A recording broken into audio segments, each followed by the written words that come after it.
Actually getting really confused now. Can't picture things really when I'm reading. I've been watching the first season of the off-campus series. Definitely have mixed thoughts. What's in my beach bag? Hello everyone and welcome back to my channel. It is beach weekend. Over this weekend, me and Cian are going to go to two different little beachy spots near Carcassonne. Our plan is pretty much just to spend the day there and try and get as much sun and maybe a tan as possible. It's 32 degrees this weekend, which is stunning, but also makes me a wee bit nervous for being at the beach. But I am so excited. That is pretty much our plan. Just lie out, sun ourselves as much as possible. However, of course, my plan is also to see how much I can read within that time. I love reading at the beach. It's pretty much the only thing I do. Sometimes I'll just lie there and listen to music, but the rest of the time she's locked in on a book. She is reading. So I thought I would show you guys what I'm planning on reading this weekend and we can see how much of these books I get read. I've got a physical and a Kindle book with me. I always like having two on me at all times, especially on the beach as well. Sometimes you don't feel like holding up a physical book, but then other times it's so nice sitting with a physical book. So I thought I'd bring a mix of the two. So for my physical book, this is a book I have wanted to start and I've like thought about starting multiple times, but then we've just not had the right opportunity. But I think today's the day. So I am going to be starting a sci-fi book, which is Children of Time. I believe this is like a very popular, well-known sci-fi series. We are basically following characters who are in space searching for somewhere else for humanity to live because Earth is dying. They come across this planet that is like perfect. It's like the ideal place that we could live on. However, it's already been inhabited by other people or species, I'm not sure, and those people have made this into a living hell. Our characters need to go in and try and coexist with these people, try and make a deal. I don't know, I imagine it'll be very sort of political because of the situation, but I think that sounds so interesting. It's a fairly chunky book. It's not like huge, but it's almost 600 pages, so it is a fairly chunky book, and I think it's a pretty chunky series as well. But I think the concept sounds so good and so interesting. You guys know I've been trying to read a lot more out my comfort zone recently, and one of the genres I've been dipping into and really enjoying is sci-fi, so that's really exciting. I'm definitely going to pick this up today. I feel like I'm in the mood for it. I'm ready to sit down with a good sci-fi book and just enjoy it at the beach. So this is the first book I'm going to be bringing with me and reading this weekend. And then for my Kindle book, if you guys have been watching my last couple of vlogs, you all know I've been rereading the off-campus series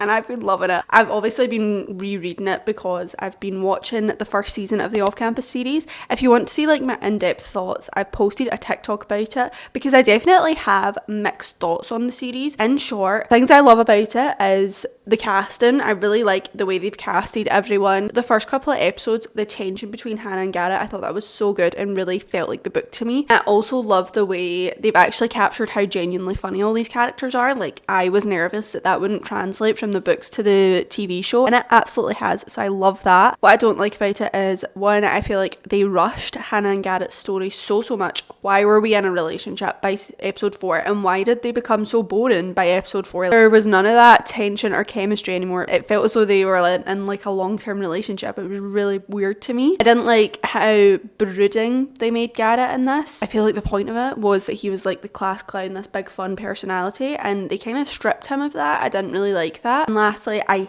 hate the way they are portraying Tucker. I am one of the like 4 people who genuinely thinks that The Goal is the best book ever. It's one of my favourites of the series and is actually the one I'm gonna start rereading today, which we'll get to that in a minute. But he was one of my favourites, and so the fact they're portraying him as this like little brother character, because that could not be further to his like mature, sensible dad of the house character. But like I said, I'm gonna start reading The Goal today. I'm so excited. I've had so much fun rereading the books. I've actually not reread The Deal, obviously, because I feel as though I'm kind of getting to like relive that anyway through the TV show, but I've reread The Mistake, The Score, and now The Goal, which I'm so excited about. I'm not too sure if I'm going to continue and reread some of the Briar U books or read some of them for the first time, because I think I only read the first 2 because I didn't love them as much. So yeah, I don't know, but I feel like I've got a good little mix with me. I've got some heavy sci-fi and then I've got some silly little romance that I'll just really enjoy and find quite easy to get through because I love it so much already. So that's my reading plans for this weekend. I'm gonna go up and get ready now and then we'll just get heading to the beach as soon as possible. Okay, I'm gonna get ready, but honestly my favourite thing about the beach is you literally don't need to get ready. The only thing I like to do is some skincare because I don't like having like crusty skin at the beach. It really overstimulates me. So I've already washed my face, and now this is what I use every day anyway. This is giving an ad, but it's not an ad. But you guys know I'm a Bioma girl. I always use their moisturizer and then their SPF. This is only SPF that doesn't overstimulate my face. I go through this very quickly, and before where like I've ran out of this and I've like had to wait a day or two to get a new one, I've actually just used this on its own, and it's like hydrating enough that you can use it on its own. But I do like to mix the two of them. I do get like colour quite easily on my face. It's always my nose that gets it. I always end up with a wee red nose even if I put on loads of SPF. I look like a little glow ball now, but that's kind of how I like it. And to be honest, I think I'm going to take like the tiniest wee bit of this so it's not like too much and whack that on my scalp, because that is the one place I am so paranoid about getting burned. To be honest, we're pretty much good to go to the beach now, so let's get ready. Before we go, actually, I thought we could do a little what's in my beach bag. So as you guys know, we got Kindle and physical book, obviously. I have some headphones, always necessary. In terms of like creams, etc. My Vaseline, literally always need to have that with me, otherwise I get so overstimulated.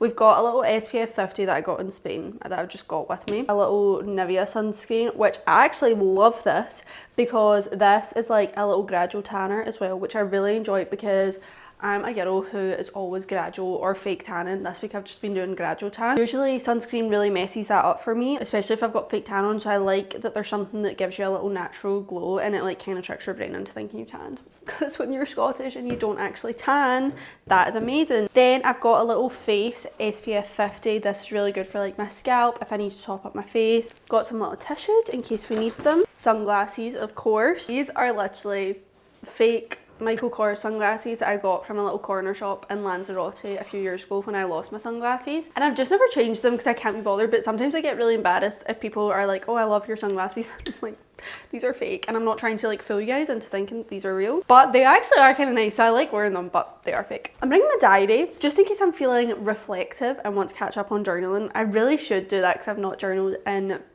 honestly months. We'll see if that happens. Obviously need some snacks. We've actually not got loads of snacks in the house, but we do have grapes, so I made a little grape bag, a little pan of chocolate as well. So that's pretty much what's in the beach bag, and then a towel for the beach, and that's pretty much it.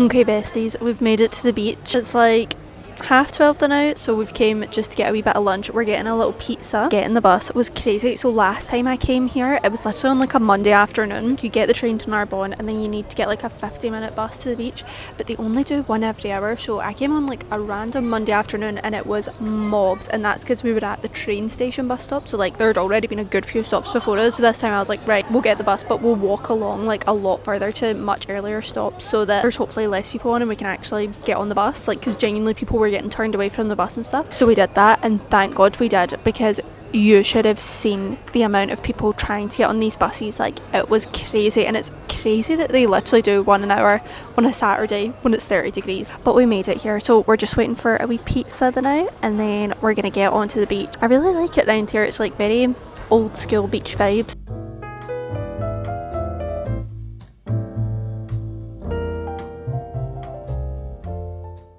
Beach spot secured. We are all SPF'd up. The vibes are great on the beach. It is so busy, but this is such a good beach. It's just like miles and miles long, and let me show you the view. It is looking so good. I think I'm going to start with my sci-fi book. I'm actually really excited to start that, so I'm going to get that out the now, and we're going to get logged in and get reading.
Good morning besties. I have just made myself some breakfast, so I thought we could discuss yesterday, what I read, what I'm thinking of the book so far. We got in so much later than expected last night. We left the beach at like 5:30 and somehow we did not get into this house until 9. Narbonne Beach is the loveliest beach. Like, it is so long and wide and clean and lovely. There's loads of nice restaurants and shops nearby and stuff, but it is just such a hassle getting there and getting back. Buses being late, missing trains, all that. Today hopefully it's going to be a lot less eventful, touch wood. We're going to Collier today, which is this little beach town. It's near the Spanish border and it's actually considered part of Catalonia, which is cool. So like every time you go, you definitely feel like kind of a mix of being in France but also in Spain. There's loads of amazing tapas restaurants. I will say we have only tried one because the one we tried is like the best one ever. It's called El Paco, and every single time I've gone there, which I think has been like 5 or 6 times now, I've gone to that restaurant. Every single person I've had visiting, I've been like, we need to go to this place and go to this restaurant. The town itself is the most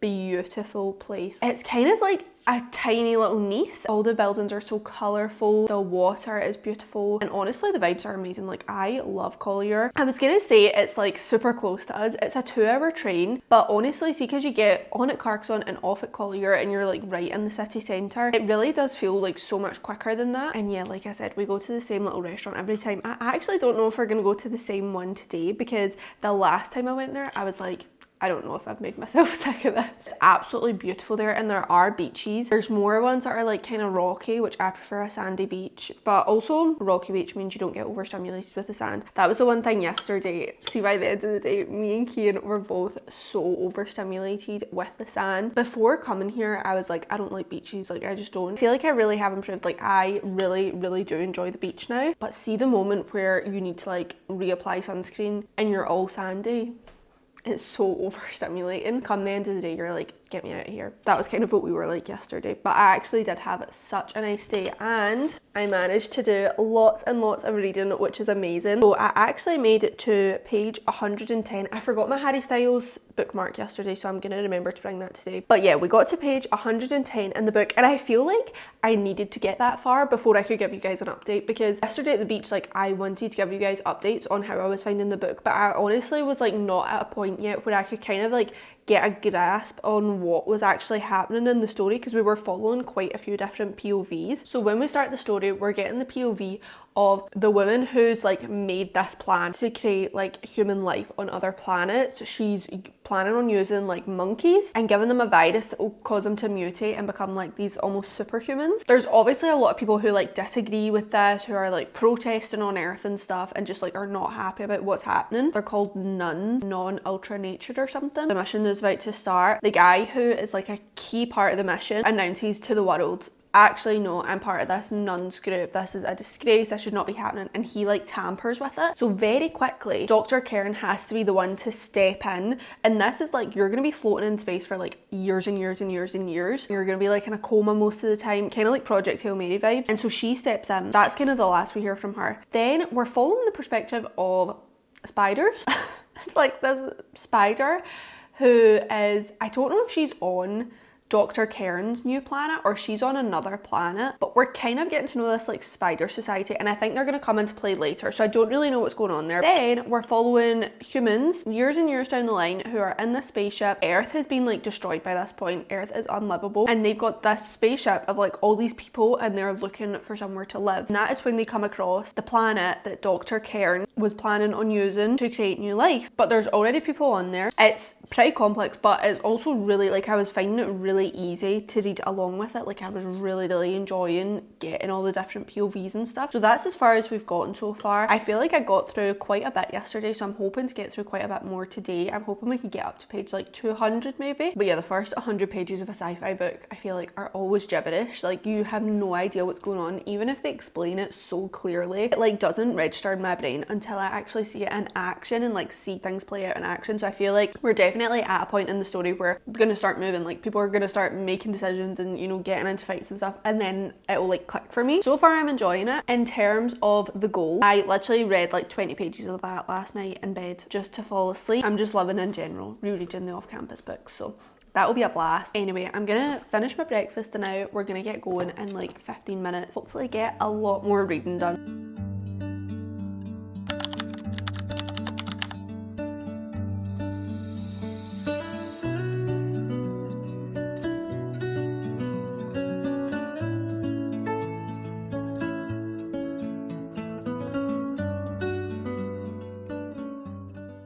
I've been reading on the train for a wee while now and we've made it to page 142. We're on part 3 of the story, chapter 3. I feel like I'm kind of understanding it more now. I mentioned to you guys that this spaceship is trying to get into this new planet, Cairn's world. This is the planet she wanted humans to live on, to like recreate. She wanted the monkeys to like become like superhumans or something. But she's been trapped in her own ship for years now. She doesn't want these new people to land. And also, you know how I was saying we were following the POV of like spiders? It's them that are on this new planet. They've just had like an interaction with the spaceship, so I don't know if that's where it's gonna like they're gonna need to like battle for who gets the planet. The spiders are also fighting with ants. I'm kind of confused, but I'm enjoying it still. I'm finding it really easy to like get through it, which is good because it's a big book, but the chapters are quite short and I'm enjoying the writing style, so I'm finding it quite easy to get through. The only thing I will say, I am one of those people who like can picture things really when I'm reading. Like I find that really hard. Like can't picture characters and things and worlds in my head when I'm reading. I actually saw Sarah Crowley talking about this the other day and she said like she doesn't picture things, it's literally just vibes up in her head. That is me. Like I'm still enjoying it, I'm still having a magical, wonderful time, but I'm not really picturing anything, and I've actually never been so glad about that until now. The thought of picturing all these spiders and ants, like I'm terrified. So far so good. We're going to be arriving in Collier in like 10 minutes or so we'll do more reading when we get there.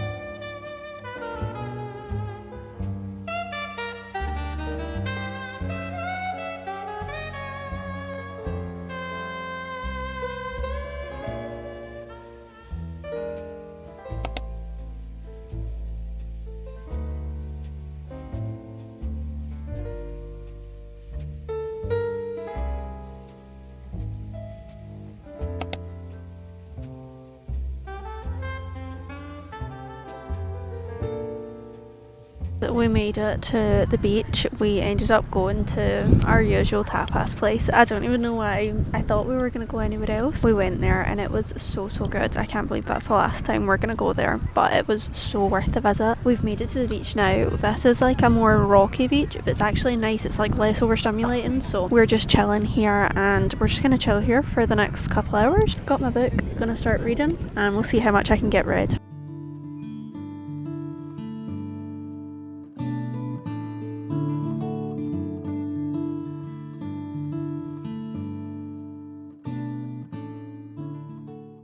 Okay, guys, can I be honest and say I do not know what is going on in this book. I'm actually getting really confused now. We're at a point where the ship that's like trying to land on this new Earth has been taken over by someone. I'm not really following who these people are. The original crew was like, okay, they've said we can't come on here, so we're just going to try and find somewhere else. But now these people are like, no, we're going to land it. And they're like holding them hostage. I'm not really getting like what their goal is. I'm just kind of confused by the world building. I'm still like enjoying it, but I just like, I don't know who anyone is. I don't know what's happening. And I feel like I'm not understanding it, but I'm still enjoying it. So I don't really know how I'm feeling at the moment. I just thought I would give you an update and say I'm confused. Sorry guys, I was just about to start reading again and Kane just looked at me and said, what time's the later train? Because we're having so much fun.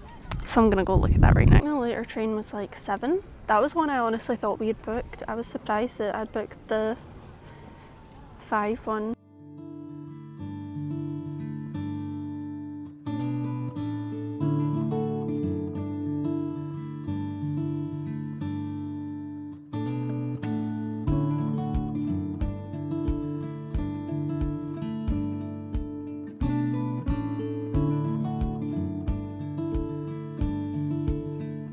Good morning everyone. I thought I would give you guys a wee update since we got home last night. I actually didn't read on the train back because I was listening to Maisie Peters' new album, which I really enjoyed, but I was just like sitting staring out the window in my feels, so I just wasn't really in the mood to read. So the last page I got to was kind of where I updated you guys on the beach anyway. We now have the team of humans on the planet and we're just gonna see like what comes of that. I don't know how this is gonna go. We're about 220 pages in, so it's still got a lot left of this to go. In terms of the off-campus book, I'm still like 50 pages into that. I just read a wee bit more last night while I was in bed as well. I feel like this is such a meaty book that this is like the only thing I can read during the day. This is the only thing I can focus on, and then I read the Kindle at night, which is kind of how I like it anyway if I'm reading 2 books at once. Honestly, nothing to say on the off-campus one because still loving it. Loved it before, loved it now. I'm having a blast rereading it. I'm gonna end this vlog vlog here just because it was a little beach read vlog. However, if you do want to see my continued thoughts on this book or me finishing it, I am also in the middle of filming like a little week in the life vlog now, and it's likely that I'll finish this or get through a much bigger chunk of it in the next few days